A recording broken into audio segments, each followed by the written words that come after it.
진료할 때 자궁질환 있는 환자분들의 주요 궁금점 중 하나가 제가 이걸 먹어도 자궁질환이 악화되지 않을까요? 입니다.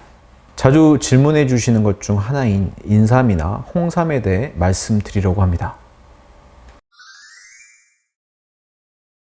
인삼이나 홍삼에 들어있는 진세노사이드 성분은 에스트로겐 수용체와 결합하여 약한 에스트로겐처럼 작용할 수 있다는 연구가 있습니다. 하지만 콩에 들어있는 이소플라본이나 석류의 리그난 같은 식물성 에스트로겐보다는 그 효과가 훨씬 미약하죠. 그래서 진세노사이드라는 특정 성분 때문에 인삼이나 홍삼이 자궁의 혹을 키우고 질환을 악화시킨다고 말하긴 어렵습니다. 실제 진세노사이드보다 에스트로겐으로서의 효과가 훨씬 강력한 이소플라본이나 리그난 등의 연구를 봐도 식물성 에스트로겐이 에스트로겐으로 작용해서 자궁이나 유방질환을 악화시킨다는 결과보다도 오히려 유해한 에스트로겐 대신에 수용체와 결합해 질병 악화를 억제한다는 결과가 더 많습니다. 결론부터 말씀드리면 인삼이나 홍삼은 자궁질환에 좋다, 나쁘다 일방적으로 얘기할 수는 없고 개인 체질과 증상에 따라 좋을 수도 있고 나쁠 수도 있다입니다. 수만 명에게 처방해본 제 진료 경험으로 저는 인삼이나 홍삼을 아주 많은 분들에게 처방해왔습니다. 그렇기 때문에 그 효능이나 부작용을 아주 잘 알죠.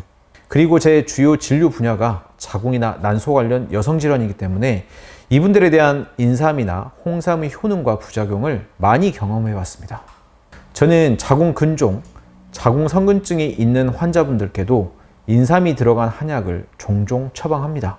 하지만 처방하는 기준이 그분의 질환 자체보다는 이분이 인삼이 맞는 체질과 증상인가 아닌가입니다. 같은 자궁 성근증이라고 하더라도 어떤 분은 인삼과 홍삼이 주성분으로 들어가는 한약을 복용 후에 생리양 과다가 개선되고 자궁 사이즈가 줄어드는 반면에 맞지 않는 분이 홍삼 제품을 장기 복용 후에 이 질환이 진행을 하면서 증상이 악화되는 것도 여러 번 경험했습니다.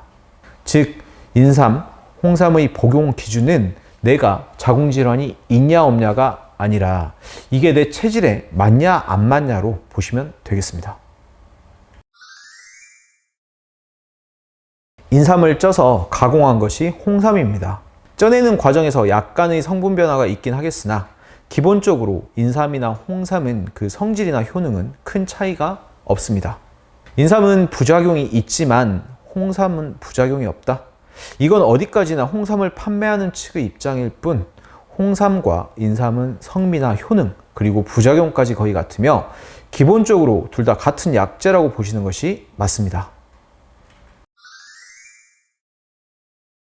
인삼과 홍삼은 몸의 기운을 보충해주는 대표적인 보기 한약재입니다. 기운을 보충해주는 것이 어떤 뜻일까요?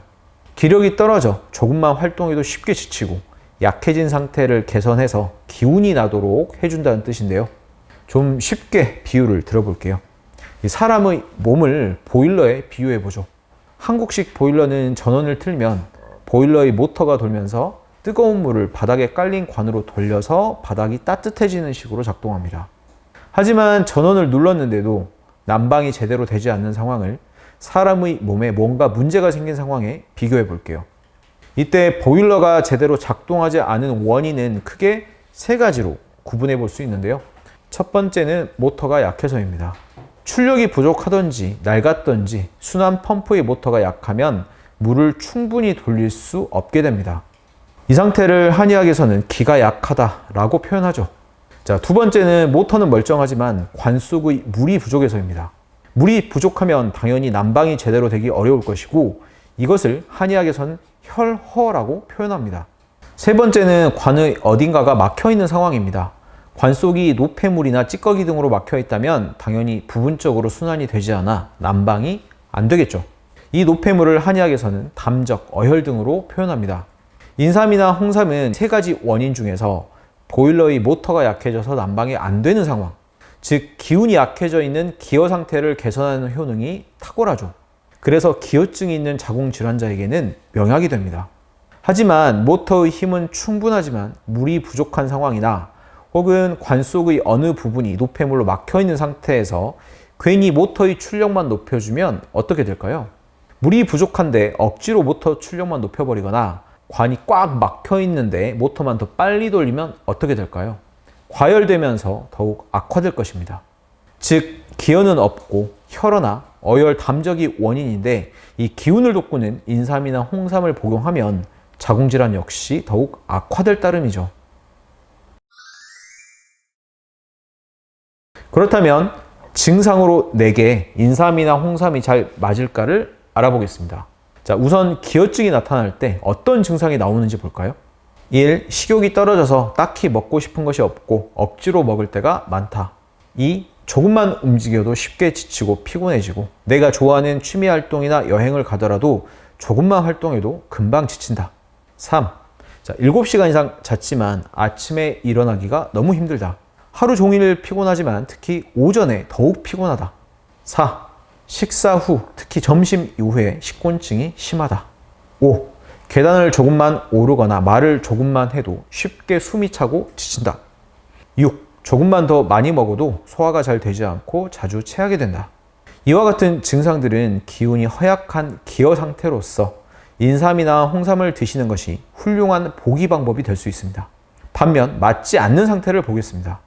1. 신경을 쓰거나 온도 변화가 있을 때 쉽게 얼굴로 열감이 오르면서 안면 홍조가 생긴다. 2. 불면증이 있고 잠을 어렵게 들더라도 깨서 다시 잠들기 어렵다. 3. 얼굴에 여드름이나 뾰루지가 잘 생기는 편이다. 4. 변비가 있고 대변이 단단한 편이다. 5. 식욕이 너무 좋아서 조금만 방심해도 쉽게 살이 찌는 편이다. 6. 두통을 자주 앓고 뒷머리나 뒤통수가 자주 아프다. 이 증상들은 혈어증이나 어혈, 담적에서 자주 나타나는 증상들로 물이 부족하거나 관이 막힌 상태에서 인삼으로 모터를 더 세게 해버리면 다양한 부작용이 발생할 수 있습니다. 체질에 관계없이 인삼이나 홍삼을 드시면 기운이 순간 번쩍하는 느낌을 받는데요. 그 느낌이 좋아서 체질에 맞지 않는데도 지속적으로 복용하시는 분들이 많습니다. 당장에 큰 문제는 없더라도 내게 맞지 않는 약재를 장기간 복용하면 그 부작용이 쌓여서 나중엔 피부질환, 만성두통, 안구 충혈 등의 증상으로 나타나지만 문제는 그것이 인삼이나 홍삼의 부작용이라는 것을 알아채기가 어렵다는 것이죠. 당연히 이런 분들은 장기 복용 시 자궁의 혹을 더욱 크게 할 우려가 있으니 이 증상들에 해당하신다면 인삼이나 홍삼의 장기 복용을 중지하시기 바랍니다. 자, 그럼 인삼, 홍삼의 장기 복용으로 나타날 수 있는 부작용들에 대해서 말씀드릴게요. 1. 식욕이 폭발하고 살이 찐다. 2. 얼굴로 열이 자주 오르고 붉어진다. 3. 얼굴이나 몸에 뾰루지, 피부 트러블이 쉽게 생긴다. 4. 자주 두통을 느낀다. 5. 안구 충혈이 쉽게 된다. 6. 불면증이 자주 생긴다. 인삼이나 홍삼은 누구나 먹을 수 있는 음식이 아니라 약입니다. 성질이 편향되지 않고 무난해서 누구나 먹을 수 있는 것이 음식이라면 이 편향된 성질을 가지고 있어서 그 편향된 성질을 이용해 신체의 불균형을 바로잡아줄 수 있는 것은 약입니다. 자궁에 혹이 있다 없다가 인삼, 홍삼 복용의 기준이 되기보다는 내 체질과 증상에 잘 맞는지 확인해 보시고 이 복용을 결정하시길 권장드립니다. 잘 모르시겠다면 일주일에서 길게는 한 달 정도 복용해 보시면서 이 몸의 변화를 잘 관찰해 장기 복용 여부를 결정해 보는 것도 좋습니다. 저는 20년 넘게 여성질환을 진료 중인 김우성 한의사입니다. 네, 끝까지 시청해 주셔서 감사합니다.